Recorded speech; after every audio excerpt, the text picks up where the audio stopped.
परम पूज्य प्रातः स्मरणीय त्याग मूर्ति वीतराग परम तपस्वी श्री सद्गुरुदेव जी महाराज। बोल श्री सद्गुरुदेव महाराज की।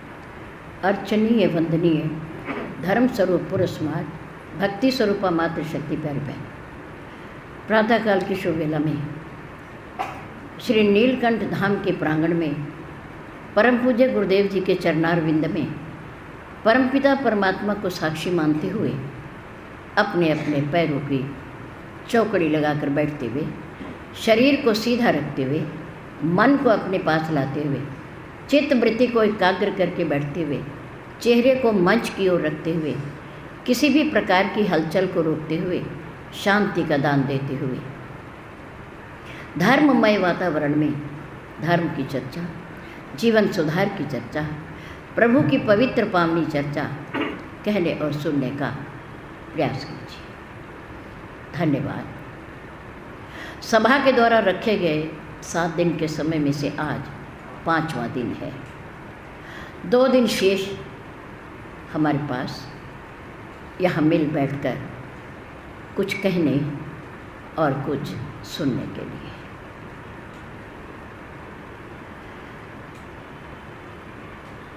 जिस प्रकार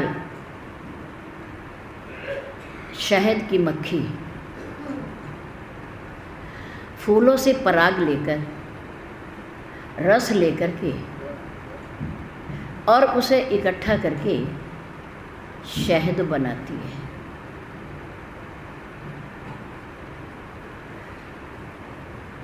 ठीक उसी प्रकार से हमारे सद्गुरुदेव पूर्ण संत महापुरुष शास्त्रों से भक्ति ज्ञान और धर्म का पराग और रस उठा करके हमारे तक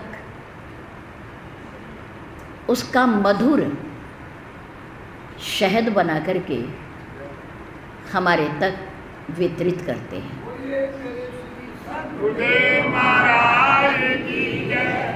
जैसे पवन वायु फूलों के बगीचे में से सुगंधी उठा करके जहाँ तहाँ फैलाती है, क्योंकि कहीं गुलाब का फूल है, कहीं गेंदा का फूल है, कहीं चमेली का फूल है, हमें पता कैसे चलता है? उसकी सुगंधी से। और उसकी सुगंधी बगीचे से फूलों से कौन उठाता है? पवन देव। और वो पवन देव उन फूलों की सुगंधी को अपने माध्यम से जहाँ तहाँ फैला देता है। और हम अनुभव करते हैं कि कहीं न कहीं पास में ही कोई फूलों का बगीचा है। ठीक इसी प्रकार से महापुरुष भी धार्मिक ग्रंथों से, शास्त्रों से भगवान के चरित्र, उनके गुण, उनकी महिमा की सुगंधी को उठा करके पवन रूप होकर के हमारे तक पहुंचाते हैं। हम उनका आनंद उठाते हैं, लाभ प्राप्त करते हैं, हमारा और आपका कल्याण होता है। ये संतों का हमारे ऊपर बहुत बड़ा उपकार है। उपकार हमें जोड़ने वाले,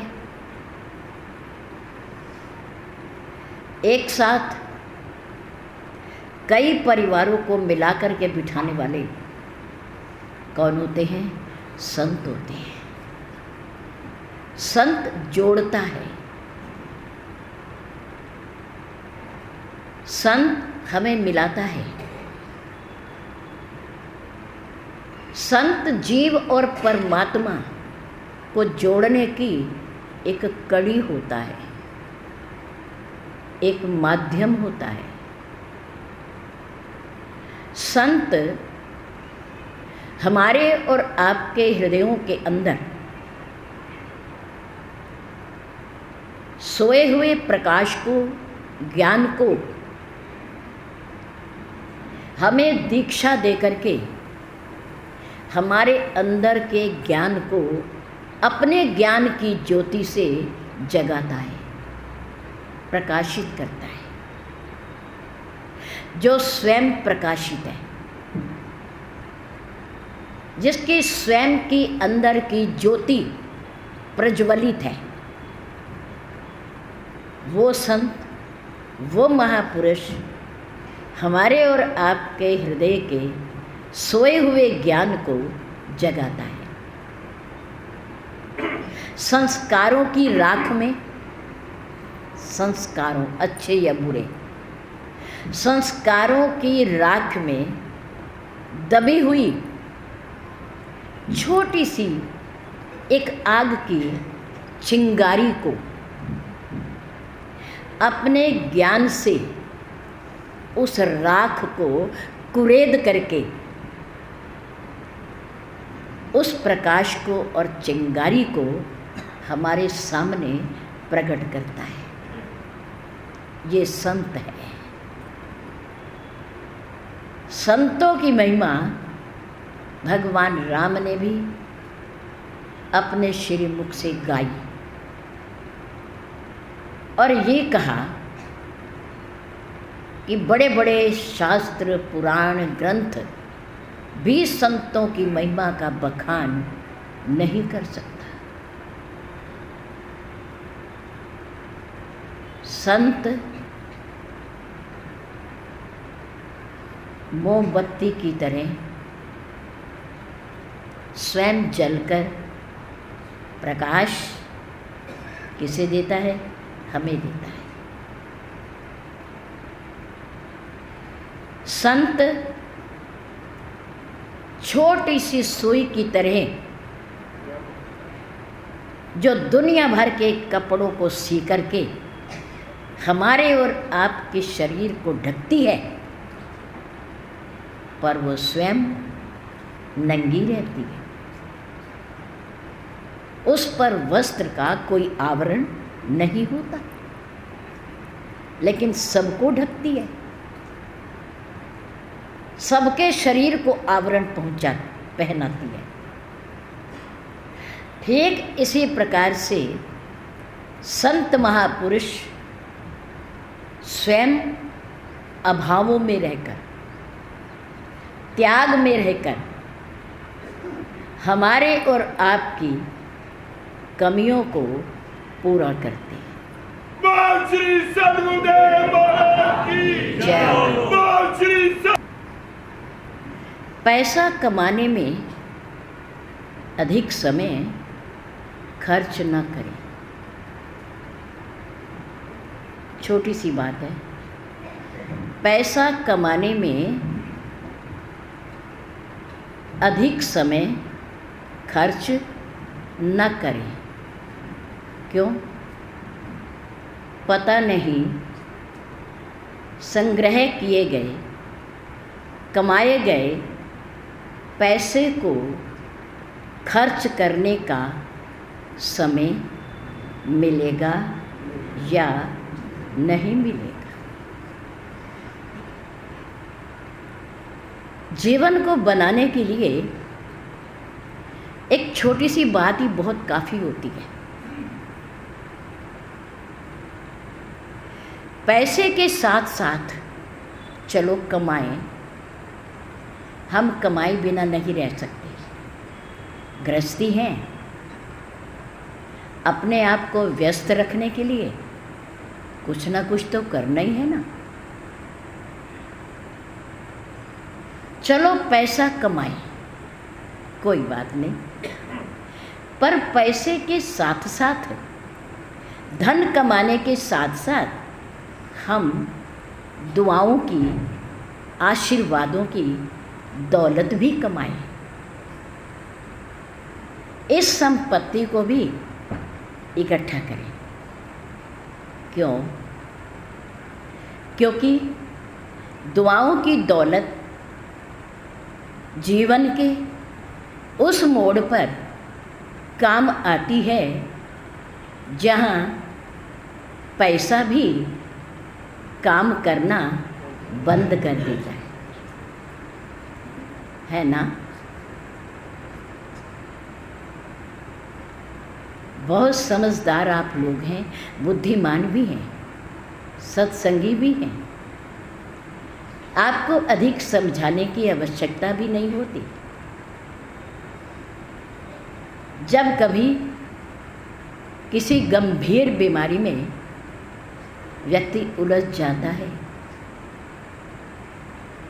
और डॉक्टर्स लोग भी निराश हो जाते हैं, जवाब दे देते हैं, तो उस समय किसकी ज़रूरत पड़ती है? दुआओं की, बड़ों के आशीर्वाद की, बड़ों की कृपा की, गुरुजन के आशीर्वाद की, भगवान से प्रार्थना की ज़रूरत पड़ती है, पैसा कितना भी हो। कहते हैं ईश्वर दिखाई तो देता ही नहीं, किसका भजन करें, किसको प्रणाम करें, वो कहीं दिखाई देता है क्या? पर कहते हैं कि वो नज़र नहीं आता, पर दुनिया में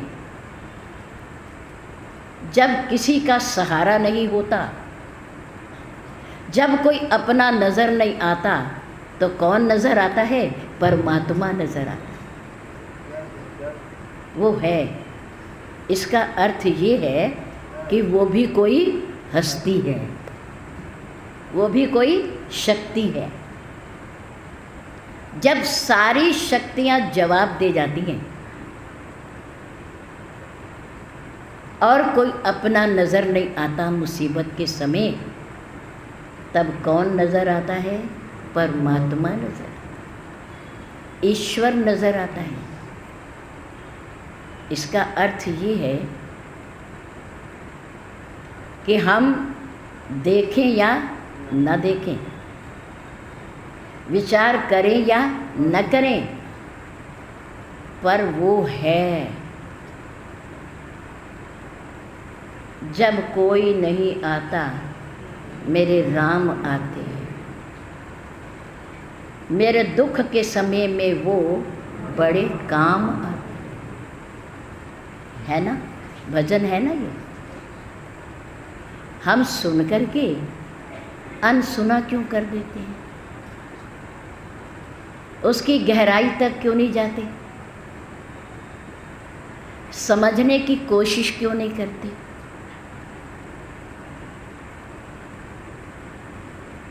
परमात्मा है।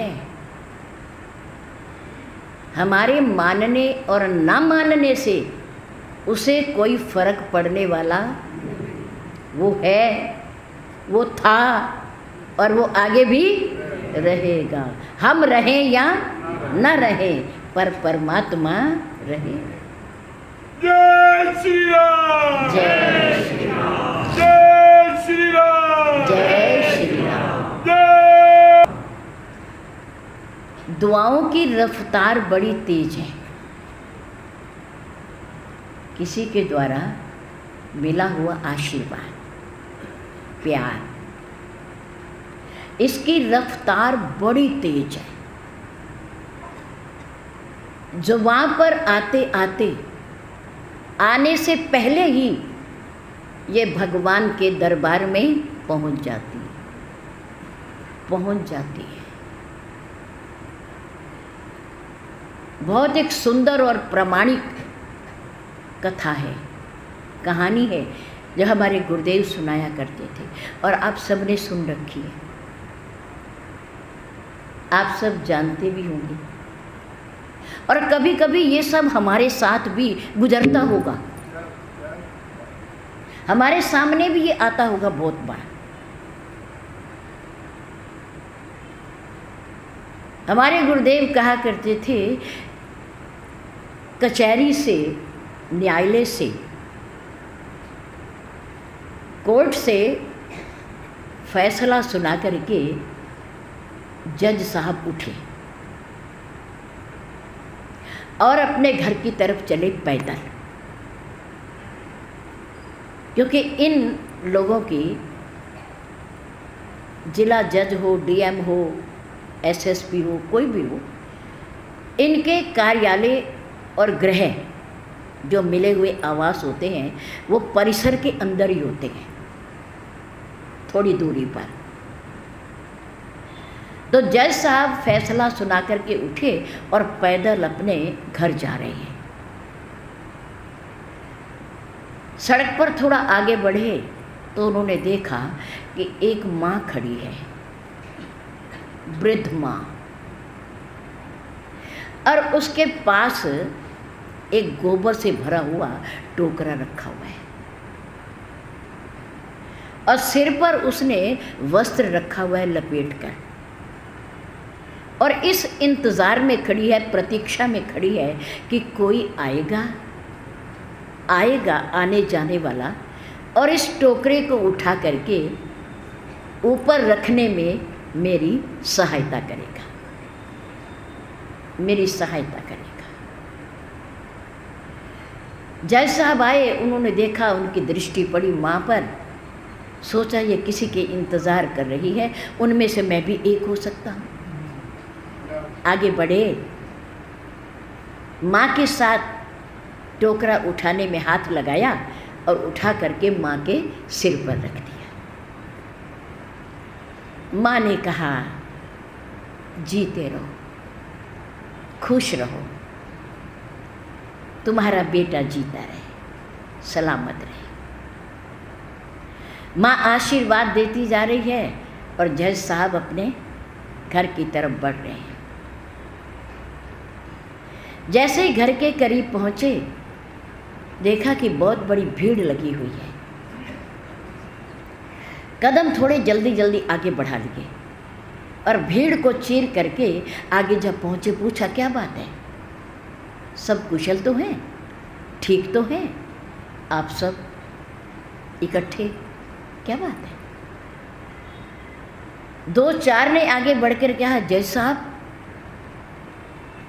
आज तो बस किसी जन्म का लिया दिया आपके सामने आ गया, सामने आ गया है आपके। क्यों, क्या हुआ? आपका इकलौता बेटा छत पर खेल रहा था और खेलता खेलता वो बच्चा बालक दूसरी मंजिल से नीचे आ गिरा और वो जज साहब, वो बच्चा सबके सामने खड़ा है और ऊपर से जब गिरा तो मानो ऐसे लगा कि वो फूलों के ऊपर आकर के गिरा, उसे रत्ती भर भी चोट तो नहीं लगी। सब कुशल है, घबराओ ना, चिंता मत करो, भगवान का धन्यवाद करो जिसने उसकी रक्षा की है। जज साहब ने कहा, आज मेरे बच्चे की रक्षा उस माँ ने की है, उस माँ ने की है जिसने मुझे आशीर्वाद दिया है। जीते रहो, तुम्हारा बेटा जीता रहे, खुश रहो, खुश रहो बेटा। उस दी हुई दुआ का, आशीर्वाद का जज साहब ने आगे आकर के चमत्कार देख लिया, चमत्कार देख लिया।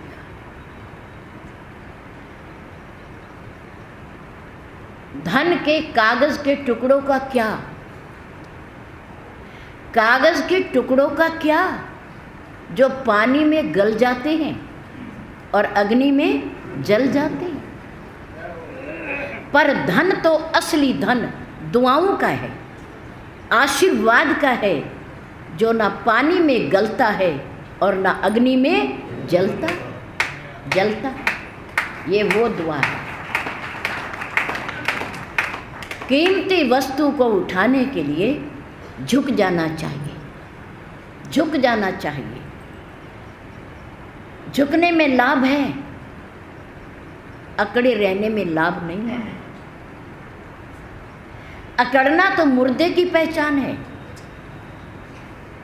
और झुकना स्वभाव इंसान का है।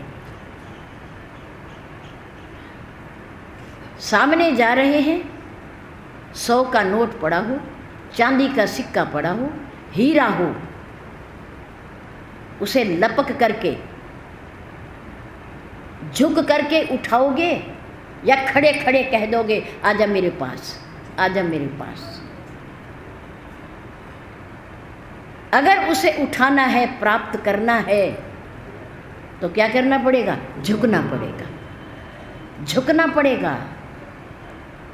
बड़ों का, गुरुजनों का आशीर्वाद, उनकी कृपा, उनकी दुआ अगर प्राप्त करनी है तो उनके चरणों में झुकना पड़ेगा और झुकना चाहिए, झुकना चाहिए। सद्गुरुदेव कहते हैं कि बंद मुट्ठी लाख की और खुली मुट्ठी खाक की। बंद मुट्ठी में क्या है? 1 पैसा है या 100 का नोट है, कौन जानता है? बंद है, बंद है। लोग तो अंदाज़ा ही लगा सकते हैं, सोच ही सकते हैं, पर किसी को नहीं पता क्या है इसमें। लाख भी हो सकता है, 2 लाख भी हो सकता है, कुछ नहीं पता। बंद मुट्ठी लाख की और खुली मुट्ठी खाक की। ये परिवार के लिए है, परिवार के लिए। बिखराव नुकसानदायक है, अलगाव नुकसानदायक है, घर की फूट नुकसानदायक है। बंद मुट्ठी का अर्थ है मिलकर रहना। मुट्ठी बंद कब होती है? जब ये चारों उंगलियां और अंगूठा आपस में मिल जाता है। बंद मुट्ठी कब होती है? जब ये 5 आपस में मिल जाते हैं। उंगली की ताकत की अपेक्षा, अकेली उंगली की ताकत की अपेक्षा मुट्ठी की ताकत में दम होता है, दम होता है, ताकत होती है इसमें। एकता में बल है, मिलकर रहने में शक्ति है, बल है। बिखरो ना, जुड़ो। 7 वारों के साथ हमने एक वार और बताया था, याद है? क्या है वो? परिवार। ये महत्वपूर्ण है। 7 वार महत्वपूर्ण नहीं है, ये महत्वपूर्ण है। जुड़े रहो, बिखरो ना। 4 या 5 सदस्य जुड़ करके एक परिवार बनता है। 5 या 6 परिवार जुड़ करके एक समाज बनता है। और 100 या 50 घर जुड़ करके एक मोहल्ला बनता है, कॉलोनी बनती है।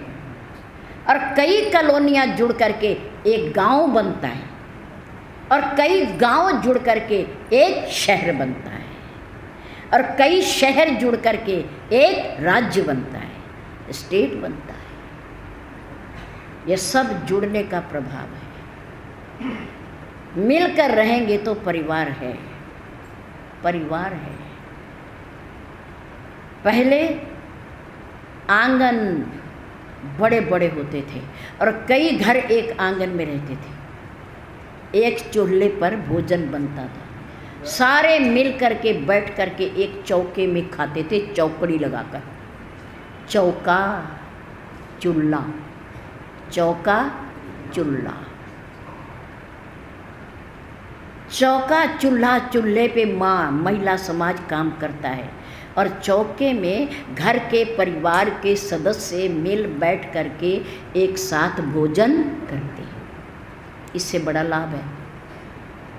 मिल करके चौकड़ी लगा करके भोजन आए हुए थाल को प्रणाम करके भगवान को पहले भोग लगा करके मानसिक रूप से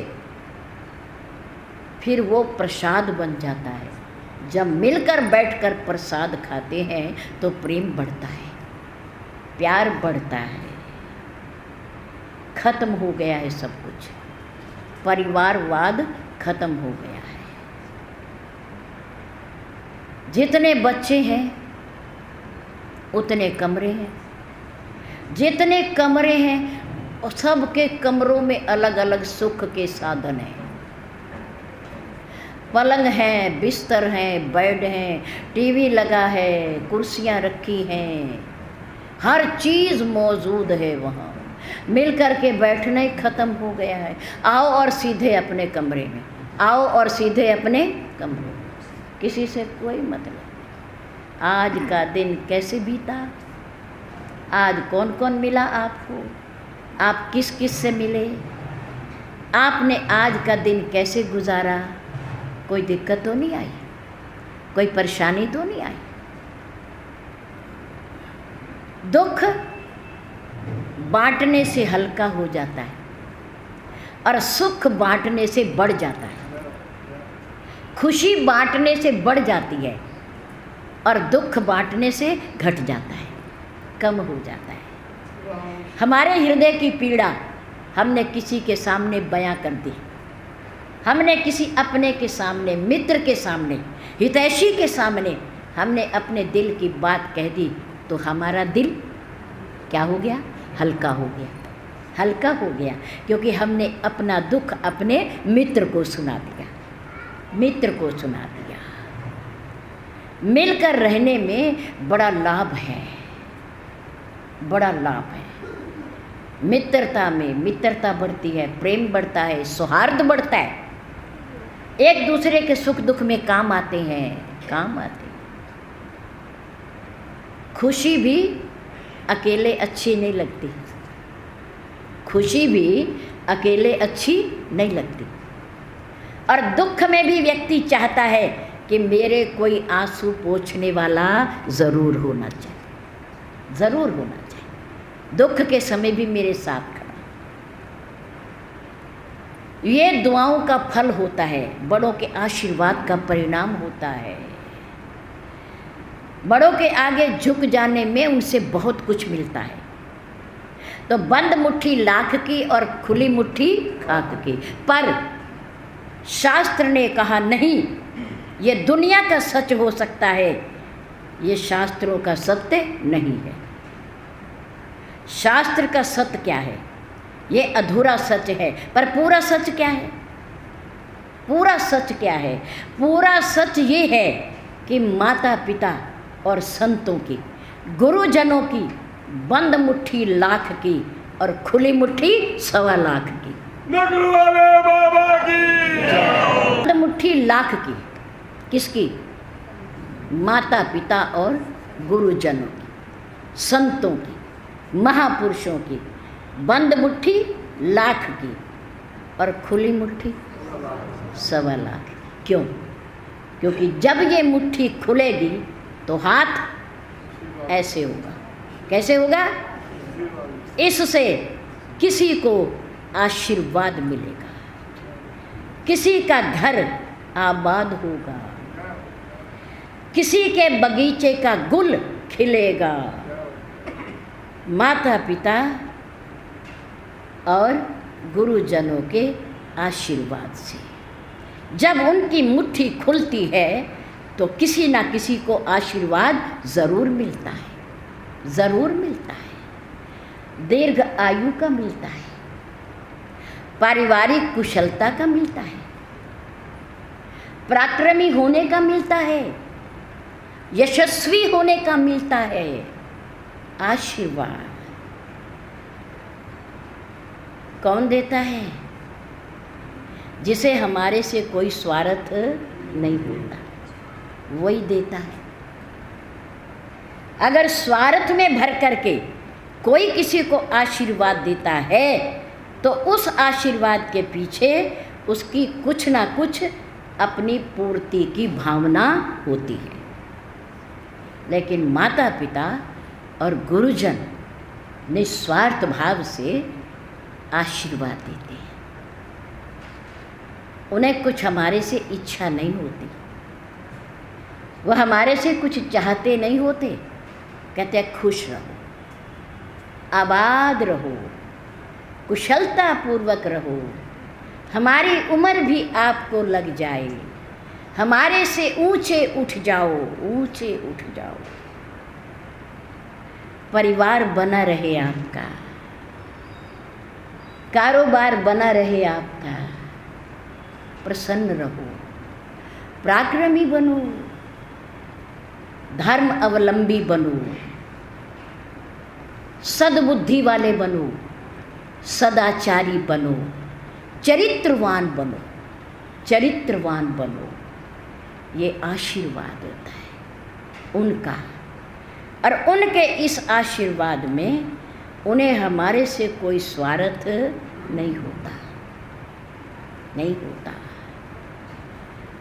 माँ उदास है, पिता उदास हैं, बेटा कुछ भी ना दे, कुछ भी ना दे, आकर के बस इतना पूछ ले, पिताजी प्रणाम, आप ठीक तो हैं, मेरे लिए क्या आज्ञा है। इतने में पिता का हृदय बाग बाग हो जाता है, प्रसन्न हो जाता है कि मेरे बेटे ने आज मुझे आके पूछा कि आप ठीक हो। इतना भर पूछने से, इतना पूछने भर से वो प्रसन्न हो जाते हैं, वो खुश हो जाते हैं, उनकी भूख मिट जाती है, वो आशीर्वाद देने लगते हैं। संतों का आशीर्वाद, गुरुजनों का आशीर्वाद, ये संस्कार हमें सत्संग से मिलते हैं, महान पुरुषों के संग से मिलते हैं। इसलिए सत्संग समय निकाल करके भी व्यक्ति सत्संग में ज़रूर जाए, भगवत कथा में ज़रूर जाए, क्योंकि अंत समय में यही काम आने वाले हैं। समय रहते हुए बंदे तो कर ले प्रभु की बंदगी, ना जाने कब साथ छोड़ जाए ये जिंदगी। क्या पता है, क्या भरोसा है। समय रहते रहते वो काम करें ना करें, धन कमाएं या न कमाएं, संग्रह करें या न करें, पर प्रभु के गुरुजनों के आशीर्वाद का संग्रह ज़रूर कर लें, दुआओं की कमाई ज़रूर कर लें, क्योंकि तो मुफ्त में मिलनी है, कुछ देना तो है ही नहीं, बस पैरों को हाथ ही तो लगाना है, झुकना ही तो है, नमस्कार ही तो करना है। और देखो, 2 हाथों से हम 10 या 50 आदमियों को नहीं मार सकते, 2 हाथों से हम 10 या 50 आदमियों को नहीं मार सकते, नहीं जीत सकते। पर जब ये दोनों हाथ जुड़ जाते हैं, जब ये दोनों हाथ जुड़ जाते हैं, तो हम हजारों व्यक्तियों के दिल को जीत लेते हैं, दिल को जीत लेते हैं। ये झुकना है, ये नम्र होना है। कहते हैं नम्रता को कोई खरीद नहीं सकता, नम्रता में किसी का कोई खर्चा नहीं होता। झुकने में क्या खर्चा, हमारा क्या लगा, सिर ऐसे है हमने ऐसे कर दिया, क्या लगा हमारा है, क्या खर्च हुआ हमारा। पर नम्रता के गुण में इतनी शक्ति है कि वो दुनिया के हर व्यक्ति को जीत सकती है, खरीद सकती है, हर वस्तु को खरीद सकती है। नम्रता में इतनी बड़ी शक्ति है। मेरे राम ने अपने जीवन की नम्रता के कारण भगवान के 24 अवतारों में से एक अवतार परशुराम जी का, भगवान परशुराम जी। जितने योद्धा हुए या जितने अवतार हुए, सबके पास एक एक शस्त्र, एक एक हथियार, पर भगवान परशुराम जी की ये विशेषता है कि उनके पास दो दो हथियार हैं। कितने? दो दो हथियार हैं, एक फरसा और दूसरा धनुष बाण। दो हथियार, दो हथियार रखने वाले आवेशा अवतार